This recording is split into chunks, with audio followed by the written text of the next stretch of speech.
Hello, everyone, and welcome to another bonus episode of the Sempre Milan podcast on Substack. This week, we are going to be taking a look at the 2024-25 Milan squad, who are on course to finish ninth in the table and rank where they are in terms of underperforming teams that Milan have had in the past decade.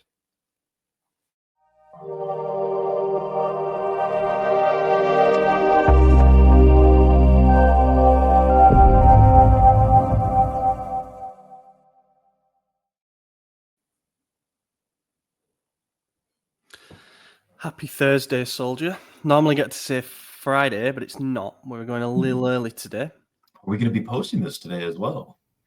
We're going to be... good question. Need to speak to Isaac. No, we're not. I think we're posting this on Friday still. So happy Friday, everybody. There you go. Yeah. Newsletter's coming out today. That's why. Yeah, we just lied straight off the bat. Welcome back, everyone. Hope that you're doing well. I worded that really clunkily in the intro, what we're discussing today. It's hard to try and get across what I'm aiming for with the idea behind this, but I'm hoping it makes sense as we go along. Effectively, it's going to be a discussion because there's been a talking point throughout the season, particularly last few weeks, when it's looking more and more nailed on that we're going to finish ninth, which is mid-table, let's be honest. It's not European spots, it's very much mid-table, about the strength of this squad relative to where we're probably going to finish in the league and how big that disappointment ranks against other teams that we've had. It's going to be probably our worst finish since 2014-15. So I thought that was a good starting point in terms of looking at how good or bad, spoiler alert, it was a bad team, that side was, and where we went from there in terms of getting out of the banter era and now being back in such a bad position. Sound good? Okay. Yes, chef. Yeah, anyway. Have you seen the stuff, just before I go into this, have you seen the stuff about the Ultras investigation? No. Inzaghi and Çalhanoğlu have been banned for one game each because they were found. I'm assuming the league. Yeah, so they'll serve it against Verona. The manager doesn't feel like a big deal. Çalhanoğlu, they'd have probably rested some starters anyway, So it might be nice for the referee, though, to not have a guy like Inzaghi screaming at him from, well out of his technical area, but yeah. And the other news is that Milan have accepted a fine of, I think, €30,000, and the SLO, the support liaison officer, has been suspended for a month and banned €13,000. Interestingly, Inzaghi and Çalhanoğlu accepted a plea bargain, and that's why their punishment is as such before it has to go any further. Marotta, of course, escaped punishment. But Calabria does make you think. Calabria has declined the plea bargain, so he will now be heard by the judge, and he risks a longer suspension and a bigger fine for obvious reasons.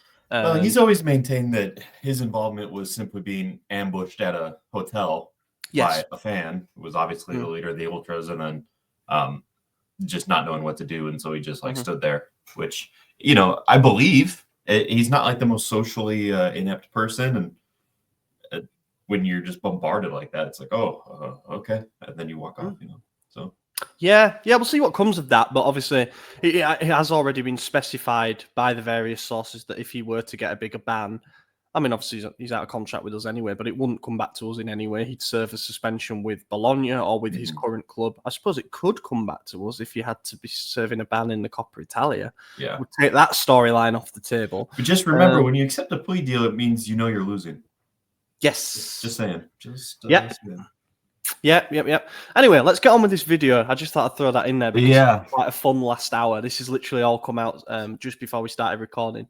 But I'm going to share screen. I'm going to hope that this works and doesn't lag the stream to shit. So we're starting, as mentioned, with 2014-15. This was the black hole, shall we say. This was pretty much as bad as it got since some of those bizarre 10th and 11th place finishes in the mid-90s, like when Capello came back and Sacchi came back and stuff like that. So, yeah, Pippo Inzaghi was in charge going into this season. We'd had Clarence Seedorf as an interim towards the end of the previous season. And I remember feeling like the overwhelming consensus was that Seedorf should have continued, but we binned him off, and in comes Pippo Inzaghi. And I'll just want to look at the squad before we look at the typical 11 here. I figured Wikipedia is the best way to do it because it's got everything that we need. So there's some real banter era names here. Deschilio, Montari, Mexes, Menez, Destro, Honda, Pazzini, Rami. Like, this is the peak banter era squad for me. You know, you've also got names like Bonaventura and Nigel de Jong, who were actually pretty useful. Marco van Ginkel wasn't too bad on loan. El Shaarawy, of course, a fan favourite. Montalivo and Zaccardo, memes. Zapata, I mean, yeah. This wasn't a very talented squad. That's what I'm going to say. It was not. And it finished in 10th place with 52 points from 38 games. 13 wins, 13 draws, 12 losses. We won more than we lost. And we had a positive goal difference of 6.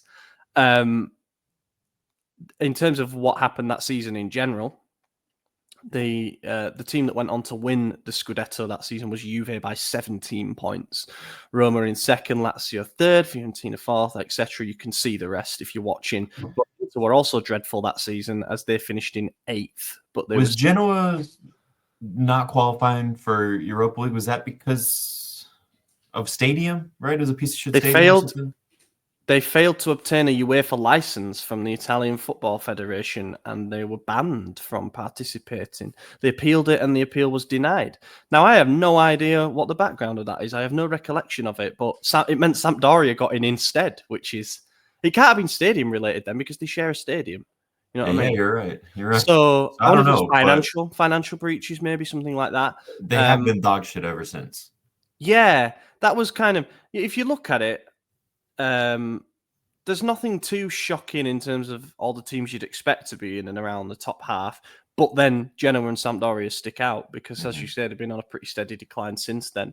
But there we are in 10th. You know, we were only 3 points away from an actual bottom half finish. But yeah, I just wanted to go back to the squad. Was only 3 points above us in 8th as well. Yeah, I'll point that out because we had banter eras at the same time. They started a year earlier and ended like 2 years earlier, so theirs was much shorter. Yeah. Here's the typical starting lineup that Wikipedia have. Obviously, Diego Lopez in goal. Abate right back, Antonelli left back, Alex Rami centre back pairing. I think Mexes played quite a few games as well. De Jong holding mid, Pully and Van Ginkel either side. Then Honda, Menez, Bonaventura. Menez was the shining light of that season with 16 goals. Without some of his goals, we'd have finished on a lot lower points total. And if you look at our results, we actually started not too bad. I mean, after 7 games, we were in 4th place. First 2 games, we were in first. We were, yeah. And if I remember rightly, Honda was like on for the Capo Cannoniere at that point. He started the season red hot. Yeah. And in that Parma game, match week 2, he goes 5-4 Milan. Yeah. We had several stretches of like 3-4 games without a win, a bad 5-game stretch there as well. We drew with Inter both times, ended the season with 3 wins in 4, got knocked out of the Coppa Italia by Lazio 1-0, and had no European competitions. So that was a dark season. That was a dark season. We also had Fernando Torres for 6 months, scored in his debut, and then never again. Yeah, we did. Churchy was involved in that as well. Yeah, some of the transfer dealings there. Churchy arriving, Bocchetti, Destro, Luca Antonelli, Paletta. Yeah, mental. Interesting squad. I would go so far as to say that that team maybe didn't underperform, but if you were to compare them on paper to those Genoa and Sampdoria teams, like they maybe should have finished above them. But it was dark. It was a dark time. I actually think this season was really fun. There was a lot of stuff that happened that was crazy. You know, Mexes fighting Lazio, the Menez back heel against Parma. There were some. In hindsight, it's a fun season. At the time, it was very frustrating because, you know, the season prior, we started with Allegri. We were in Champions League. We got knocked out in the round of 16 to Atletico Madrid, who, for those who may be newer football fans, had never even been in the Champions League at this point. It was their first season ever.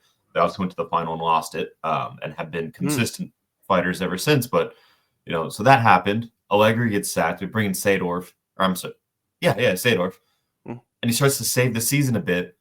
And we finish in 5th place, which was at the time you only top 3 got Champions League, right?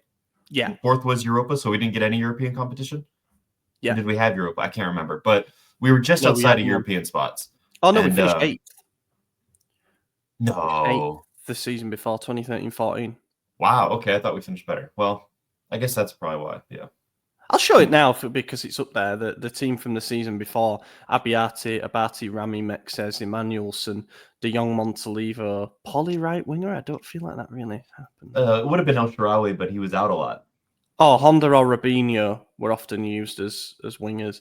Kaká, of course, who came back. Tarat and Balotelli. So yeah, that's the squad from the season before. Similar vibes, really. Just a lot of names. I think we were going for signing names there and not necessarily functional players. I was gonna say, I really like that. On paper, I like a lot of those players. Obviously, yeah, we got like SCN towards the back of his career and stuff like that. So yeah, and then the next season there was Torres and. Right, moving on to 2015-16, we spent a bit of time on 14-15 there because, as mentioned in the intro, like we're on course to finish the lowest since that season. But in comes Mihailovic to replace Pipo Inzaghi. He doesn't last yes, RIP indeed. Great footballing man. He didn't last the season, unfortunately. He was sacked by sacked by Milan, replaced by Christian Brocchi in April. First game was the Coppa Italia final, right? No, his first game was Sampdoria away because I was working for Goal.com at the time and I covered it. Or maybe on that game. It was. I know we had already qualified for the final, though, right? Yeah, I would. Yeah, I think so. Was that when we had Alessandria, didn't we? Yeah, there it is. We got really lucky with that. In that we played. Yeah, the look at that run, man. I mean, Perugia, Crotone, Sampdoria, Carpi, Alessandria, Serie C team in the semi-finals, and then I was at that final against Juve as well. But yeah, he came in here. This was the game, round 33, and won 2 in 6 in the league, and then obviously lost the cup final. So we did not keep him around after that. But yeah, another pretty dismal season. There's again. But that run from week 8 to scroll down a little bit. Yeah. Keep going. Week 8 until 27. We lost 2 until week 28, dude. Yeah. Two losses. I mean, there's a bunch of draws in there too, but knowing where we were at the time, I was really happy with that. That's the run that got him sacked. Yeah, those 5 games from Sassuolo, Chievo, Lazio, losing to Atalanta, losing to Juve, that got Mihailovic sacked, and then in comes Brocchi. We got this the team was still, Sassuolo's second ever season in Serie A. Atalanta wasn't a good team yet. There were some big losses in there at the time that now you look back and you're like, all right, of course you lost Atalanta and Sassuolo, but it wasn't like that at the time. They were still minnows back then. Little did we know they'd both go on to terrorize us for years to come. The typical team that season, again, there'll be some variations on this at different points, but Donnarumma in goal. Of course, the emergence of Donnarumma in that season, Mihailovic threw him in. Abate, Alex. By the way, side note, I really liked Alex. He that whole back line I really like, actually. Yeah, it's a solid back four. Abate was becoming a bit suspect as his pace started to go. Yeah, but sure. And Antonelli I thought was a really serviceable left back.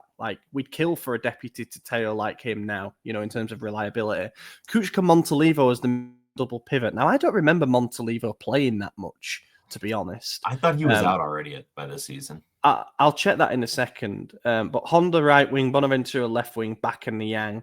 I think that might have been the exact lineup that we named for the derby that season when we beat Inter 3-0, 31st of January. I was at that game. Alex, Bacca, Niang. Yeah, Icardi missed the penalty. And that was part of a good run. That was when he switched to the 4-4-2. Yeah, and we had Balotelli still. We brought him back that January. Yeah. We went on a very positive run, but just looking in terms of appearances here in the midfield, I guess Polly played Montalivo, 35 games. I got that wrong. But I remember Kuchka being very likable. Locatelli came in that season and scored, obviously, the screamer against Juve. Bertolacci, big flop, played 30 games for us that season. Isaac's favorite player in Bob's jersey. But yeah, ultimately, Bertolacci stats. Finished outside the European places by 4 points. Sassuolo got into the Europa League qualifying round, and here's the table in full. So Inter finished 10 points ahead of us that season, got to the Europa League, but then they were 13 points off. It was that three for a while, wasn't it, in the mid-2010s? Juve, Napoli, Roma were pretty good. Yeah. They were pretty on it. That was obviously first spell of Sarri,